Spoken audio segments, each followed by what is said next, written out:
Well, Petey, what do you got now? What's in the kitchen you can make a dish out of? It's always an experiment cooking. That's why I love cooking. It's always new.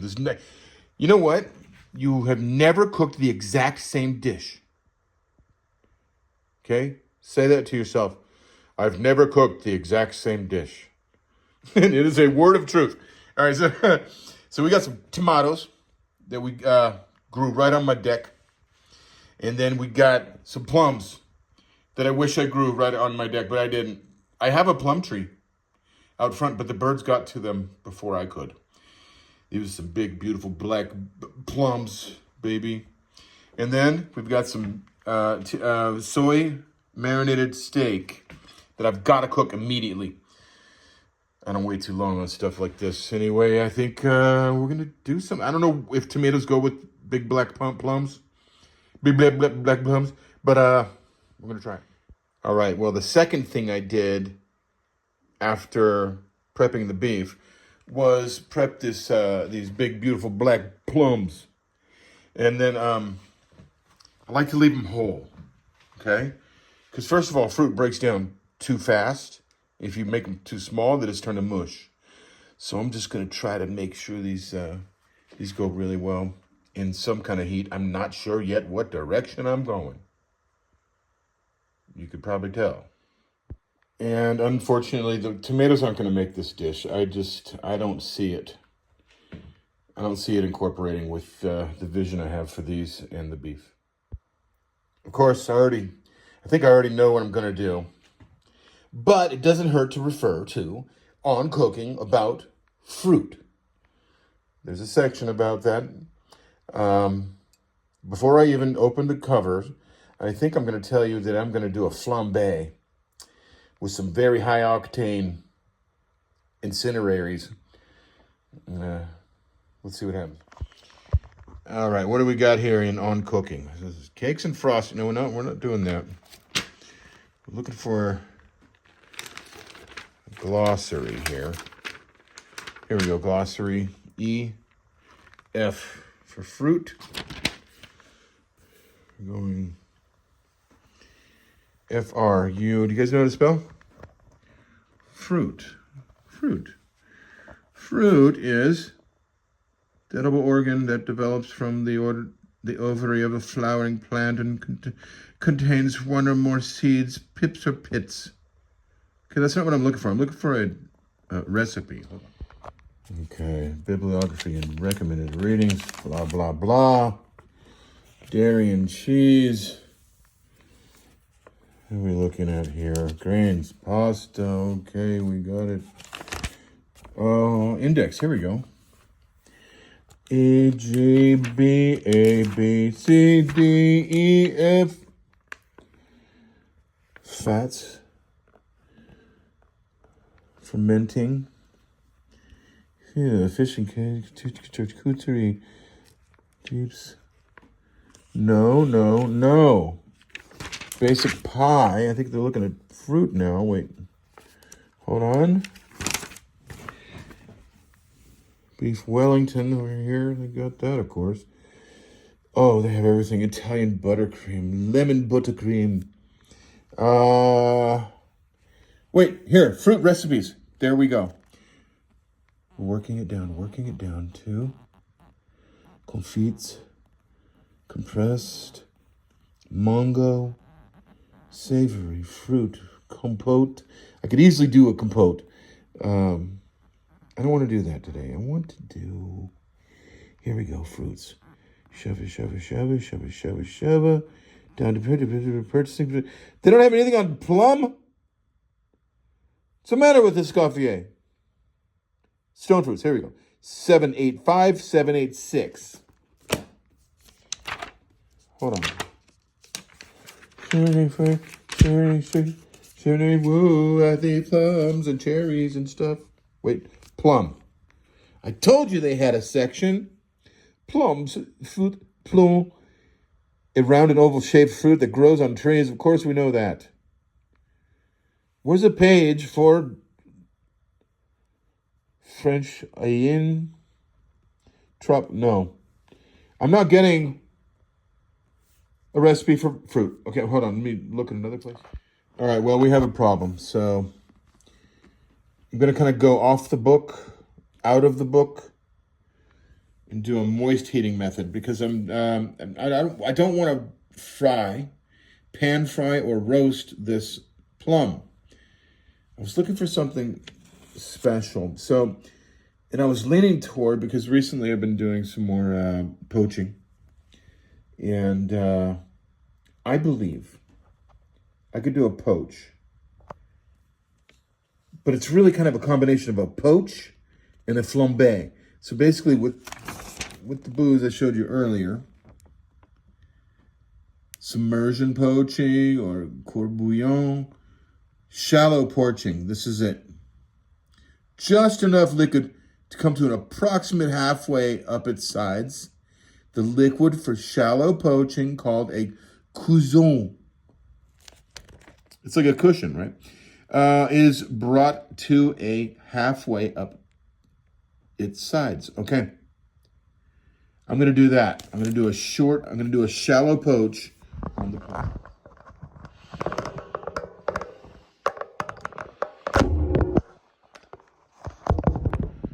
Okay, I'm just going to give you a glance real quick. What's happening here. So, because I prepped the plums so early, I had to put them in a lemon water bath to keep them from oxidizing, or else they would have just turned brown like an apple would. If you chopped an apple up and left it out in the air, it would turn brown. Well, we didn't want that. So we just preserved that in some lemon water. All right, so we've lit the fire, and I took the plums out of the water just to get some of the water out of it, because what we're dealing with right here is a very combustible mixture of highly flammable incinerators. I'm not really afraid of that. Look at that. There's tears coming off the side. That's how much booze is in here. So I'm not really afraid of fire. I mean, I'm like 60 or 70% Irish German. So like, I'm kind of attracted to shit like this. But the reason I'm starting with the fruit first instead of the beef first. Usually you start with beef because you want some residual beef flavors in a pan. But I don't want to infuse beef into the fruit. I want to infuse fruit into the beef. Now, it's already come to a boil. Why? Because it's already a very volatile mixture. It's already getting there. As soon as it comes up, I'm going to start poaching in alcohol. Big, black, beautiful fruit. Okay? This is going to get dangerous here in a minute. And I actually have a reason I have my camera so far away today, because I don't want to screw it up with fire that I believe is about to happen. We'll see what happens here. You're about to witness some real stuff right here. You know, a chef, when you start saying things like chef, there's two things that you have to consider. One of them is being an imposter. So you're either a chef or you're a fake. And you know how to deal with things with heat. Ooh, look at that. This is some beautiful, that's getting, we want it to almost get in. Okay, I think we're actually there. I'm going to get in these. Now, the reason you don't want water on them is because you don't add water to very hot, flammable condition. Water is flammable. Water will, hydrogen, right? Hydrogen bomb.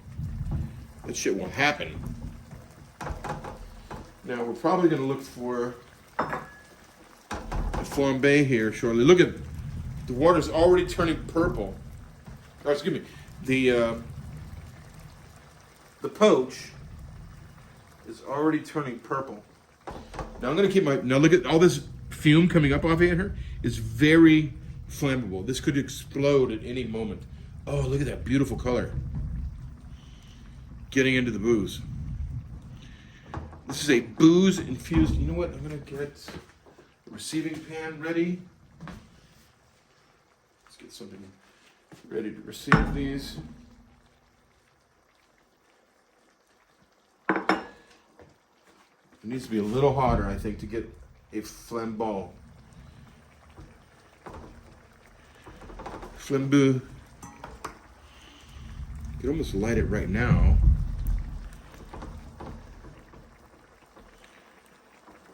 Let's see if it'll go. Yeah. We got it. It's on fire. You guys see that? Now I want that heat. I want that. I want it to stay there. Look, it's getting the skin. And we're just poaching, and we know it's not getting out of control right now. I have a propensity to manage things like explosions. Like I said, I'm 60 or 70% Irish German. So I'm kind of attracted to things. Oh, it just burned off. That's nice. I was going to use a lid if I had to. Keep a lid nearby, just in case. But I think we're good. If you want to put it on a fire, basically you just stifle the oxygen, and fire is kaput. It won't burn after that. I like that. I think I'm going to make a sauce. That's why I'm going to put the beef in that. I knew I went the right direction. I knew it. What are we doing with that? Can we get a little more on the skin? Can we get a little more of the skin? See, the skin has the color, right? It's only just touched the base of it. Now, at this point, what do? You put sugar. I think you put sugar. Now, it might be a little early for sugar because we still have the beef to go, but we're just going to give a little brown sugar. Okay? And actually, that's going to reduce really nicely, too. I think I really went the right direction on this.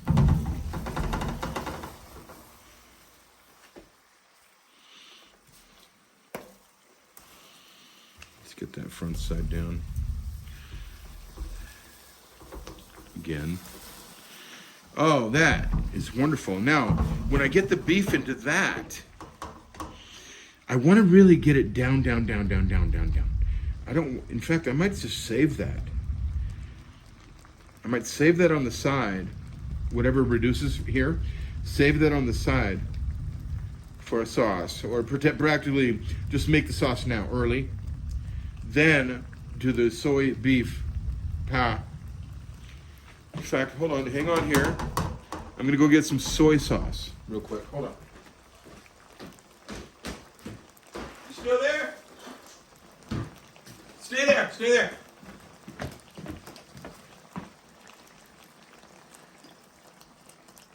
Stay there. Oh, we got it right. I think we got it right. And I have a beverage.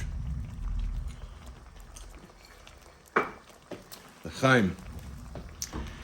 Yeah, let's just let that go for a minute. They're so thick that they're not going to break down. And time to stop this run. This is a long run. Hold on, I'll cut and go to another take.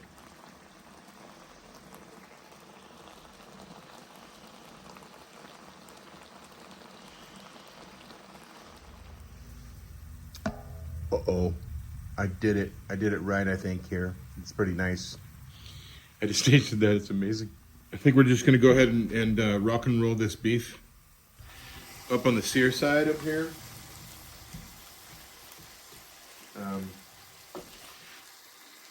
Separate those flavor edges. Give it a little control on that.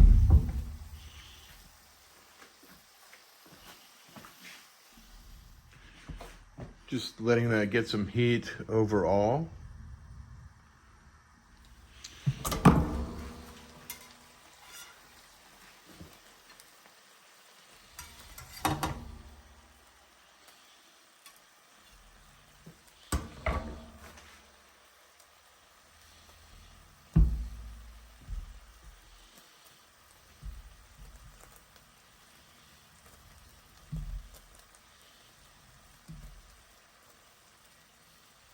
That's enough, I think. Isn't that enough?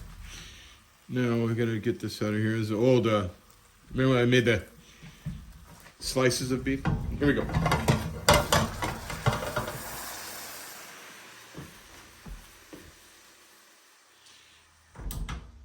No más caliente.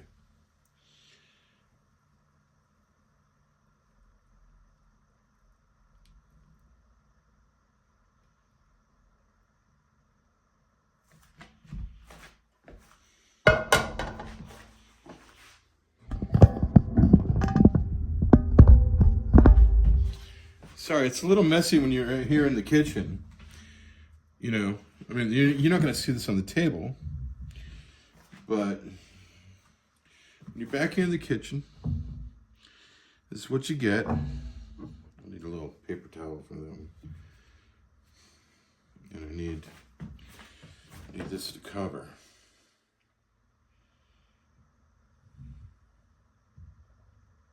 So we're just going to go for the bottom of the plate. Get that to cover. I mean, if you care about what you're doing, this is what you do.